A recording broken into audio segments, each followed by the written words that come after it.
to be joined by a true American patriot. You know, a lot of people out there talk the talk. In today's turbulence, you don't even see them talking the talk, you see them cowering. But there are very few people who walk the walk. Our next guest, Senator Martha Mcsally from Arizona, walks the walk. She was the first female combat fighter pilot. She's an A-10 pilot, an American patriot, flew combat missions in the Middle East. She has been a tried and true patriot for this country from day one.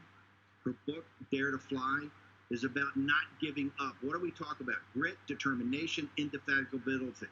And that is Martha Mcsally. Senator, one of the things we're most amazed by of your voice, which is, you know, you have Tom Cotton and Marco Rubio and Josh Hawley. You have this young kind of cadre of senators led by you that is taking the fight to the Chinese Communist Party. We're now involved in a global conflict, whether it's a pandemic, this economic crisis, Seattle, Washington's being taken over by anarchists, all supported by the Chinese Communist Party. This is the great unfinished work of the 20th century.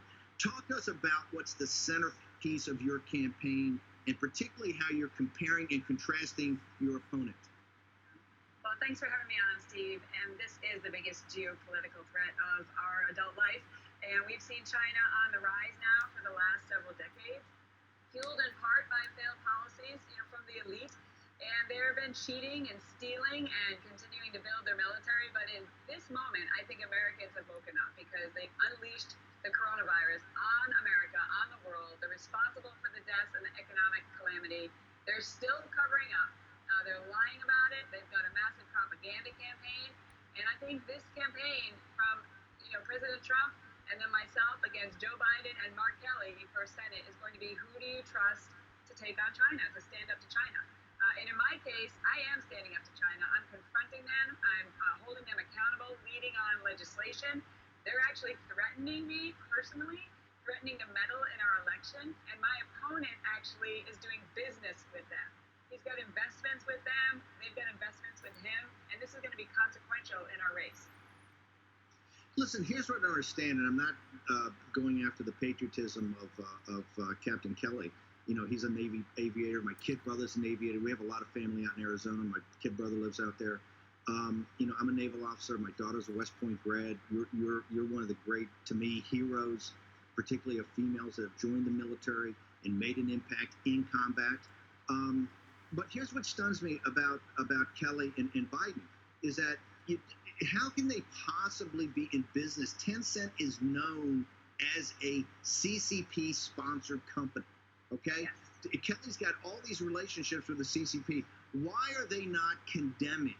Why are they not condemning for the people of Arizona the involvement of the Chinese Communist Party in this global pandemic, in this global economic crisis? Over 110,000 Americans are dead because of the Chinese Communist Party. Where's your opponent in all this? Well, he's financially beholden to them. Like you said, Tencent invested in a company that my opponent co-founded. He has Tencent executives donating to his campaign. He's invested in them as well. They're responsible for the censorship and the cover-up in the coronavirus and so much more. Their surveillance operations and their ties to communist China. So if you're financially invested and close to a company like that, you're not going to stand up to China. And that's why China is threatening me and threatening to meddle in this election, because they know my opponent is weak already. Certainly he's not going to stand up to them in the Senate. But that's not his only financial tie. Everybody needs to go check out the video of him coming out on stage on a motorcycle with a Chinese flag on the back of it while he was peddling some pyramid scheme over in China. It's one of many of his business relationships, and he just took a different path after we've all served. I chose to continue to serve and fight for our country in a different outfit, but the same oath of office. And he chose to go into business with the Chinese associated with the Chinese Communist Party. Look, I know the President of the United States holds your opinion in high regard, particularly on things like international relations, national defense, national security. If you had a chance to sit down with the President and say, look, here's the 2 or 3 things I think we need to focus on in this global conflict with the CCP, Senator Martha Mcsally, what would you tell the President? Well, we've already been talking about it with him and his team. team. I think the first thing we've been focusing on, obviously, is their military buildup and their aggressiveness in the South China Sea and other places, and aggressiveness towards our allies. So we've got to make sure that we hold them accountable and we stop them from their military aggression. But they're also stealing our technology. And President Trump has been taking this head on. He was the only one who was talking about this when nobody else was. They've been stealing our intellectual property. They've been stealing our jobs. So we've got to hold them accountable and stop that from happening. But we need to bring jobs back to America for manufacturing, for pharmaceuticals, for PPE, for critical minerals. The defense bill we marked up yesterday is about to be out this morning. It may be already, but we've got some key elements in that defense bill about bringing that home. So we're no longer relying on an adversary when they've already threatened to cut off other people for these very critical elements of our security and our safety. Last thing I want to get to, and I can't believe I even got to mention this, but given your patriotism, given your service to your country, you've really dedicated your entire life to service to your country. How is it that there seems to be establishment Republicans that are going after you personally out in Arizona? Not Arizonans, but I'm talking about these kind of establishment Republicans. You see these people hanging around Washington, D.C. You see them hanging around New York City. They're always kowtowing to the liberal left. They always want to be invited to the right cocktail parties. They want to be on the right TV shows. How can it possibly be that people, and particularly what upsets me the most, people who have not served their country for a day, how do they raise money as establishment Republicans? And when this election and where we are now is quite simple. It's order versus chaos. And the Chinese Communist Party is in back of chaos. You can see that in the pandemic, the economic crisis, the supply chain, cutting us off from the PPE, all of it. How can these establishment Republicans, that quite frankly sucked off the tit of the Republican Party for decades and decades and decades and allow this country to get in the shape it was before Trump and people like you stepped up, how can they possibly be attacking you personally? Well, I think they need to change their voter registration. First of all, they're not really Republicans. Look what we've been able to do with President Trump in lower taxes, less regulations, taking on China, rebuilding our military.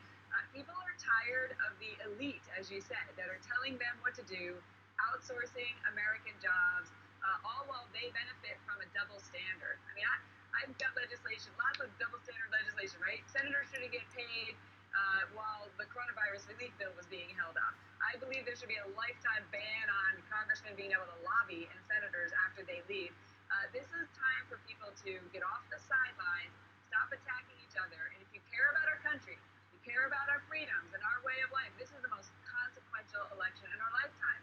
Do you want freedom and liberty and opportunity for America, taking on China, the biggest threat, or do you want a far left turn towards chaos and socialism and everything that goes with that? My opponent's first vote will be for Chuck Schumer and the agenda, the Biden, Schumer, Pelosi, AOC, Bernie Sanders agenda. That is extreme and it's out of touch with Arizona for sure. And I'm standing on that wall to make sure Chuck Schumer's not in charge. And everyone's attacking me. That's okay. I mean, you're over the target when you're getting flack. Because freedom is worth fighting for, and I put my life on the line for it, and I'm fighting for it now in November. Senator Mcsally, how do people get access to your Twitter account and to your campaign? For our campaign, you can go to McSallyforSenate.com. You've got all my social media handles on there. You can contribute. Look, we're getting outraged by the left. It's crazy, the money flowing into my opponent, because they know Arizona is critical. President Trump needs to win Arizona. I need to win Arizona. We need to hold the Senate majority. McSallyforSenate.com. I want to say one last thing about if you have a young boy or girl, you couldn't get a better book for them than Dare to Fly, Simple Lessons on Not Giving Up. I say particularly as a father, had a daughter that went to West Point and then served in Iraq with the 101st. This book is a must read for all young girls out there. So if you've got a daughter, you want her to turn it the right way, like Martha Mcsally and my daughter, you definitely have to get this book, Dare to Fly. Senator Mcsally, great honor. Look forward to having you back. Got to win Arizona. Thanks, Steve. I appreciate it. And they can go to daretofly.us and get it. The New York Times kept me off the list last week because I'm a Republican woman, and they're just trying to hurt me. So let's prove it wrong. It was an honor to fly in combat. I take you into the cockpit of the A-10. All sorts of stories there about how to overcome fear and build your own grit and be resilient, get through adversity, find your faith. Encourage it for anybody in your own journey in life. We need that right now.